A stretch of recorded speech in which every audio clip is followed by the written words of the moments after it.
semuanya, balik lagi di sini gue Farhat Gunari sebagai PP Kasrat Impi 2023. Nah, di sini gue bersama Gue Raga dari Metal PI 22. Kinan dari PI 22. Dan gue Emil PI 22 dari BP Kastrat. Oke. Namanya siapa? Alvin. Lalu sih Mario Dandi ini melakukan penganiayaan ke anak di bawah umur ya. Jadinya anaknya juga sekarang koma. Itu sih.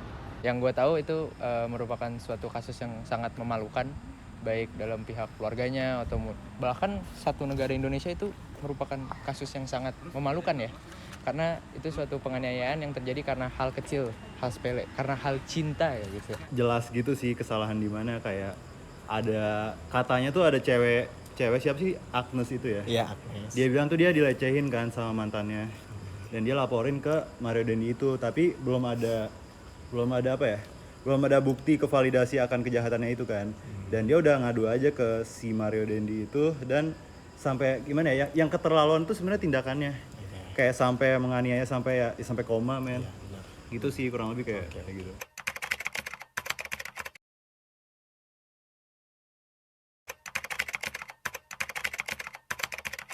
Menurut gue sih setuju aja ya, karena juga mungkin orang tuanya sendiri juga melakukan kesalahan, yaitu dengan pencucian uang dengan korupsi ya yang dia lakukan. Walaupun ketahuannya itu melalui dari anaknya, tapi tetap dari Rafaelnya itu, dari orang tuanya itu tetap bersalah sih menurut gue. Setuju banget. kenapa tuh setuju? Karena itu salah satu mencerminkan ya, biasanya kan anak tuh kadang-kadang juga belajar dari ayahnya ya. Ya mungkin itu juga bisa menunjukkan sifat asli ayahnya sebagai pejabat. Karena kan kalau kita lihat-lihat dari sosial media atau dari mana kan hidupnya itu selalu mengumbar-ngumbar, apalagi mengumbar kekayaan. Dan itu kan bukan suatu hal yang sebenarnya baik ya untuk petinggi negara, untuk suka mengumbar-umbar their lavish lifestyle gitu. Jadi menurut gue itu hal yang nggak baik aja. Jadi dengan kasus ini berimbas dengan kehidupan kerjaan bapaknya, ya pantas. Yang gue dengar setelah kasus itu bapaknya kan diselidiki kan, dan ternyata emang bapak itu agak korupsi dikit. Cuman gue nggak tahu itu bener atau enggak ya. Nah, tapi kalau emang misalnya bapaknya ternyata nggak melakukan kejahatan dan dia dicabut jabatannya, menurut gue itu nggak bisa sih. Karena oke, mungkin anaknya berbuat salah dan emang orang tua itu berperan besar dalam anak, kayak cara anak bertingkah dan segala macam. Cuman menurut gue nggak bisa sepenuhnya kesalahan anak tuh ditanggungjawabkan oleh orang tuanya sampai jabatan dan segala macam tuh dicabut. Tidak hanya tentang Mario Dendi yang menganiaya David, tetapi ayah Mario Dendi juga ikut terkena spotlight dan viral di muka publik. Ayah Mario Dendi bernama Rafael Alun Trisambodo yang bekerja di Direktorat Jenderal Pajak. Kedua ayah dan anak ini kerap memamerkan hartanya yang berupa mobil dan motor mahal, dan total kekayaan dari Rafael Alun Trisambodo mencapai 56 miliar, yang tergolong tidak wajar bagi pegawai negeri sipil.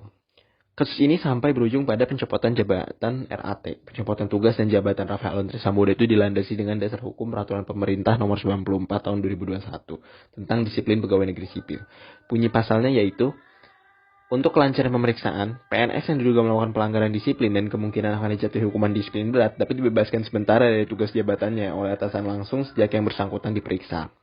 Nah, dari itu pemeriksaan tersebut juga dalam rangka pemeriksaan terhadap harta kekayaan yang dimiliki Rafael Alun Trisambodo. Jadi sekadar buat meluruskan aja, Rafael Alun Trisambodo tidak dipecat, melainkan dicopot dari jabatannya selama masa pemeriksaan kekayaan hartanya, tapi status dia tuh masih sebagai pegawai negeri sipil. Dari kasus ini banyak yang bisa diambil hikmahnya ya. Jadi sebenarnya kasus dari Mario Dendi Satrio ini jatuhnya bukan kasus penganiayaan biasa. Bukan kayak ada pelaku menganiaya seseorang lalu pelaku tersebut dijatuhi hukuman untuk dirinya sendiri. Mario Dendi itu juga masih belum berumur 21 tahun, yang artinya ia masih ditanggung orang tuanya. Dan kasus Mario ini akhirnya tuh berkembang sampai mengusik Kementerian Keuangan. Mungkin bisa jadi gara-gara kasus ini kedepannya kepercayaan rakyat terhadap Kemenkeu semakin turun, rakyat tidak mau bayar pajak, dan sentimen rakyat terhadap aparat negara sipil semakin buruk. Mario Dendi ini anggapannya punya power yang kuat, walaupun dari ortunya, tapi itu berarti tanggung jawabnya juga gak kalah kuat. Sementara hal yang dia lakuin itu careless dan sama sekali tidak bertanggung jawab dan kejam juga. Dengan dia ngelakuin itu, dia mencemari nama baik keluarganya dan kebetulan juga keluarganya anggota PNS yang melayani rakyat, terutama di Kementerian Keuangan. Itu berarti juga dia udah mencemari nama baik Kemenkeu. Bisa jadi gara-gara dia ada pejabat lain atau pegawai lain di Kementerian Keuangan yang jujur dan profesional, gara-gara dia itu jadi ikutan diperiksa, integritas dan kredibilitasnya dipertanyakan, dan istilahnya dia menjadi menyusahkan banyak orang. Dan juga rasanya tidak pantas jika pegawai negeri sipil menyuruh rakyat membayar pajak, yang rakyat itu tergolong masih susah dalam ekonomi, sementara pegawai negeri yang memungut dan menyuruh itu dalam keadaan yang bergelimang harta dan mungkin sampai pamer harta, sangat tidak pantas.